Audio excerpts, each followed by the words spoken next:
One thing I love is a value. A good value is something that gets me way too excited, and there are still some good values out there when it comes to cars. So, while I was walking around today, I saw a few that I wanted to point out. Let's dive inside and take a look at a number of the vehicles you can get that I think are absolutely still worth the dollar, and some of the options you should select to make sure you get the most of them.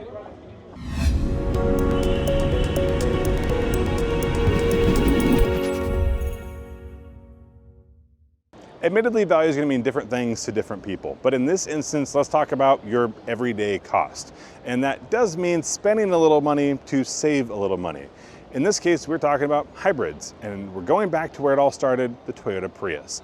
This Prius right here is not only way more interesting looking, it's also, I think, more interesting to be inside and also drive, and comes with a feature that it not only didn't used to, but has become so important to people in their day-to-day life. That's all-wheel drive.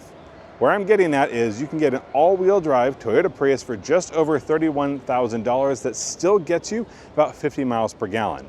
There are a few other hybrid models within the Toyota lineup even that'll get you all-wheel drive and a hybrid and about the same cost. They have more space inside, but they just aren't going to be the same sort of efficiency. So if you're trying to save a buck long-term, take a look at a Prius. And if you haven't seen one or driven one in a while, maybe now's a good time to do it.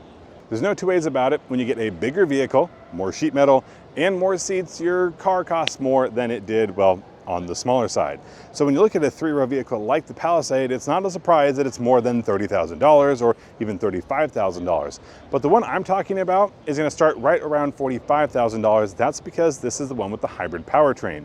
You might notice there's a bit of a theme here. Electrification actually saves you a little bit of money when you're willing to spend the money up front, because it's going to be around $2,000 more than the standard engine, the internal combustion version, but it's get you almost 10 more miles per gallon. And that's going to add up quickly. Honestly, a year, maybe two, you're not only enjoying the savings of it, but you're still enjoying the more powerful vehicle. Almost 330 horsepower, nearly 340 pound-feet of torque. You can get it in a 7 or 8 seat configuration. This is a very good deal. And in a world of the auto show where everything looks pretty and there's tons of very, very nice cars here, this one still stands out as a really attractive option. One of my favorite kind of cars has always been those that fall in the category of cheap speed. It's meant different things at different times, but right now it means electric. The Volvo EX30, which only comes in electrified options, or fully electric options, will get you 422 horsepower for about $45,000. And those numbers are honestly hard to wrap your head around. 10 years ago, imagine telling somebody that $45,000 got you 0 to 60 in under 3.5 seconds. By a hair, 3.4, but it also is a vehicle that's going to be really easy to drive around town and really cheap to go ahead and drive around town, depending ultimately on what your electric costs are. But 253 miles is what you get here. It's going to be the fully loaded option, though admittedly this is going to be a little bit minimalist on the interior and certainly not up to everyone's liking, but cheap speed never has been. If you want to blow the doors off of the muscle car next to you at that stoplight, this is a really cool way to do it because they're not going to have any idea what happened, and at the end of the day, you've got yourself a nice little car to get around town with. We've made our way over to the Ford booth because there are two different trucks I want to look at here. We're going to start on the really affordable end. That's going to be the Maverick. In this case, an all-wheel drive and a hybrid, which to me seems to check the most boxes out there.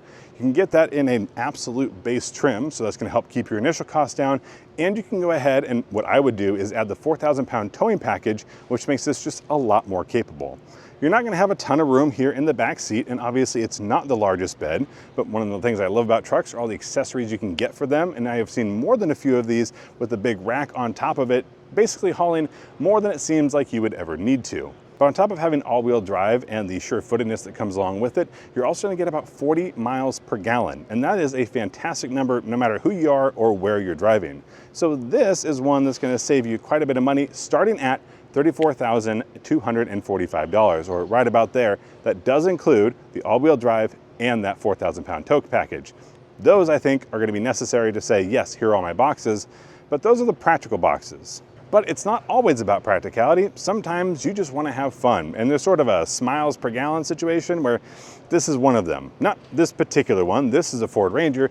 I'm talking about the Ranger Raptor, and that's got the 3-liter EcoBoost engine, 430 horsepower and starts about $57,000. That's a very similar powertrain you'll find in something like the Bronco Raptor, but that one starts a whole lot more expensive. Not to say it's not worth it or it doesn't have some extra kit, but I think this is the stuff you'll be able to easily access. It also is going to be one of the better riding Rangers out there because of its live Fox shocks. It's also going to have an active exhaust available. That way you can go ahead and quiet it down or get it nice and rowdy. This seems like, for just about $57,000, which according to studies is about $7,000 more than the average vehicle, a huge bargain. A 430 horsepower mid-size pickup truck that doesn't have a lot of more room in the back, just like that Maverick didn't, but is really geared towards you having a good time. That seems like a good deal to me. While certainly not all the vehicles of value, those are the ones that jumped out to me here on the show floor at the LA Auto Show. If there's something I missed, or I think more interestingly, if you have a direct competitor, a head-to-head matchup for something that I mentioned, leave that down in the comment section below. I'd love to hear what you think is worth the dollar. And if you want to see more of our coverage on the LA Auto Show, you can find it over on our EV channel, EV Buyer's Guide, where we did a breakdown of some of the EVs here. There are certainly a few of those, as you saw in the video. Electrified seems to be in. And if you want to get more of our opinion on not just the LA Auto Show, but what's happening in automotive news, you can find us on our podcast, the Auto Buyer's Guide podcast, on your favorite streaming service, over here on YouTube. Whatever works for you probably works for us. If you have any thoughts, questions, comments, or concerns, you can leave those down in the comment section. Till next time, I'll see you down the road.